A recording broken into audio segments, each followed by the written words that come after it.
زانکۆکان و ناوەندە ئەکادیمیەکان ئەو ناوەندە گرنگانن کە دەتوانن زۆرترین کاریگەریان هەبێت لە پرسە گرنگەکاندا و لە وڵاتانەی کە هەوڵی چارەسەری کێشەکان بە ئەکادیمی دەدرێت ناوەندە ئەکادیمیەکان زۆرترین بەشداریان پێدەکرێت. لە هەرێمی کوردستان سەرباری هەبوونی ژمارەی زۆر زانکۆ ناوەندی ئەکادمی بەڵام وەک پێوی سوودیان لێ وەرنەگیراوە.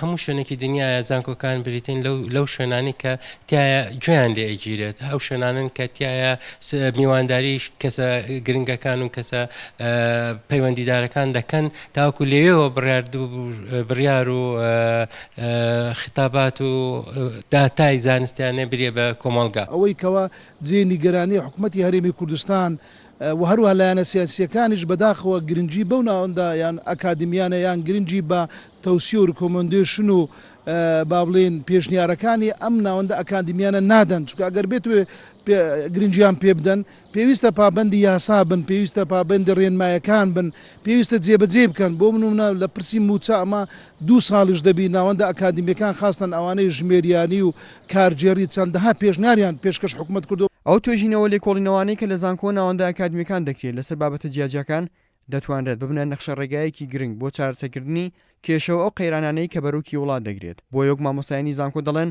کاتێک ڕۆڵی ناوەندە ئەکادمیەکان دەردەکەوێت کە حکوومەت گویان لێ بگرێت و ڕاوێژیان پێ بکات. ڕووی تیۆریەوە بەڵێ زانکۆکان ناوەندەکانی خوێندنی باڵا دەبێت تێزی گرنگیان هەبێت بۆ هەموو پرسە گرنگەکانی ناو کۆمەڵگا، بابەتی ڕفراندۆم، دەوڵەتی سربەخۆ، ژێرخانی ئابووری، چەسپاندنی بنەماکانی دیموکراسی و دەوڵەتی مەدەنی هاوسەرێخ. دەبێت زانکۆکانن قسەیان هەبێت لەسەر ئەزمەکانی شەقام، زانکۆکانن دەبێت چارەسەر و ئاریشە کۆمەڵاتیەکانی ناو کۆمەڵگا چارەسەرکەن، زانکۆکانن ئەبێت مشکلی اقتصادیەکانی کۆمەڵگا چارەسەرکەن، زانکۆکانن ئەبێن نەخشەی داهاتووی سیاسی وڵات داڕێژن، زانکۆکانن دەبێت تێگەیشتنیش قوڵیان هەبێ بە چەمشی ئاسایشی نەتەوەیی.